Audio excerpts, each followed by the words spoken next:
So now let us look at hyperparameters of a random forest. So by the way, what's a hyperparameter? So hyperparameter is something that is just chosen, some metric that governs the process of training that you just choose, and then after this you train the model. So this is like lambda in ridge regression or alpha in tree pruning. This is opposed to parameters of a model. So parameters of a model are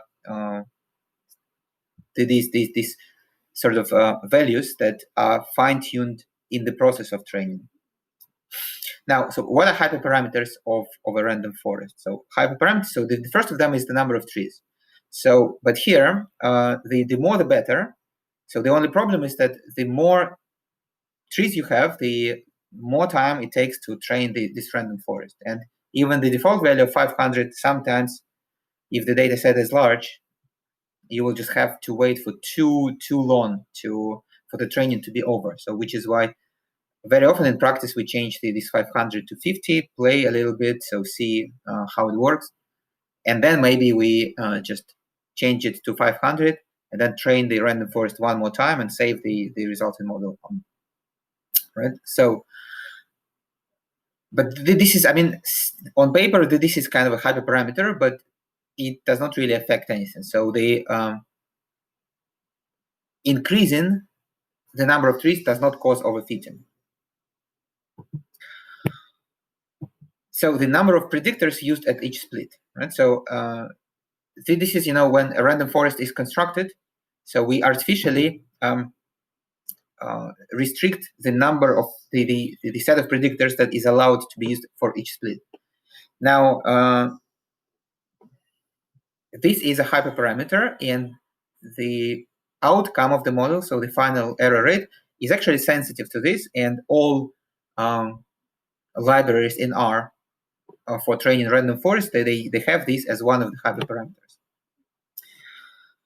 Now, so another thing is the maximum size of each tree. So by default, this is not bounded and can be quite large. So now the size of each tree is usually governed as by the minimum number of nodes allowed at each split, right? So for a split to be tried, to be attempted, so we cannot have fewer than a certain number of nodes. And this number of nodes is one of the hyperparameters of the random forest. Now, not all the libraries in R actually allow that. So there is a number, so there are probably like 24 of libraries in R that train different versions of random forest. So I have just Googled something like all caret methods, and a lot of them deal with random forest. So this is just the number of caret methods for random forest. So on this screen, you see 5, 1, 2, 3, 4, 5, but that's not all. Believe me, there are more. And if you look, say, at the first one, method ranger, so it has 3 hyperparameters that can be fine-tuned in cross-validation. So mtry is the number of is the number of predictors that we allow to use for each split in a random forest. The minimal node size is it governs the size of the resulting tree. So the bigger is the minimal node size, the smaller is going to be the resulting tree. So splitting rule, to be honest, I don't even know what it is. So splitting rule.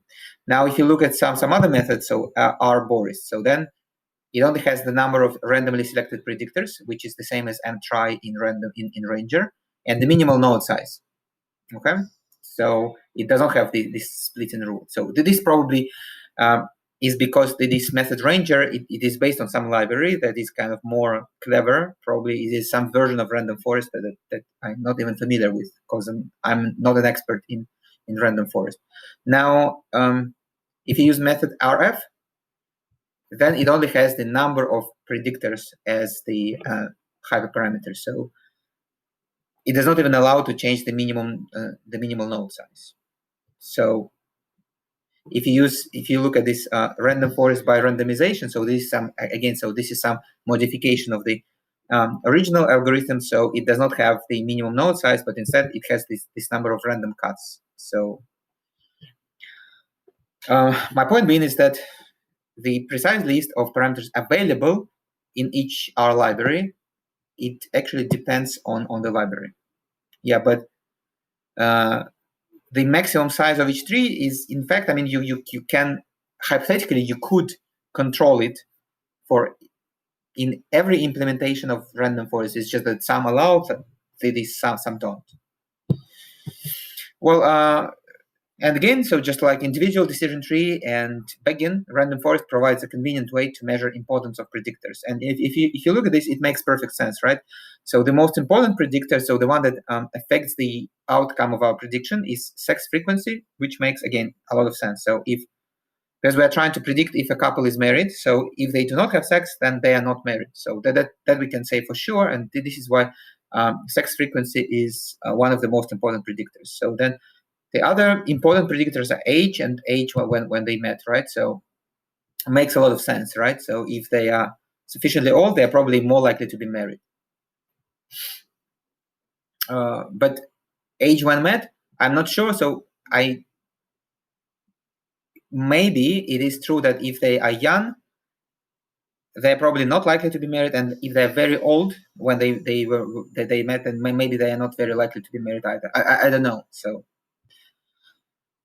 this could be true. So what I want to say is that it does not mean, so this is a way to measure importance of predictors, but it does not mean that every one of these predictors has a direct linear relationship with the outcome.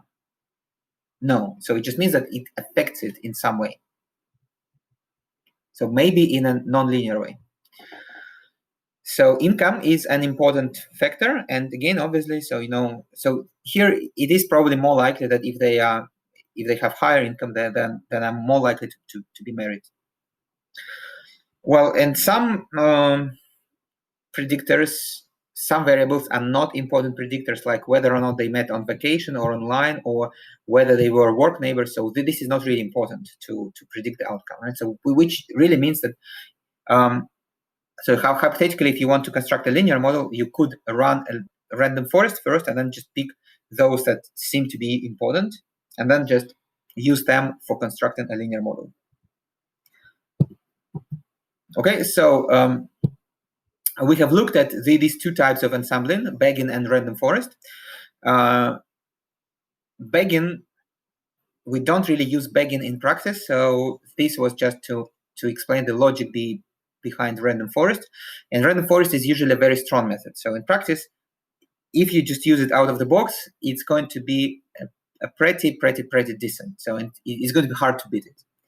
So for data sets that are not extremely large, because for large data sets, it's just going to take a too long time to train. Now, there are other ensemble methods, tree ensemble methods, that I suggest that you learn. They're a bit probably harder to explain than the random forest. And again, so I don't really want to these lectures to be too heavy with theory. So this is why I decided not to explain it in class. But I strongly recommend that you just read about these methods in the textbook, and you can use them for your project, right? So adaptive boosting and gradient boosting. So they're kind of both are ensemble methods that are different from random forest. So we construct a lot of decision trees and somehow aggregate them together, but in a way that is different from random forest. So, and this is the end of the lecture and the end of the part 9. So after this, we're going to just do a little bit of summary. So please do the quiz.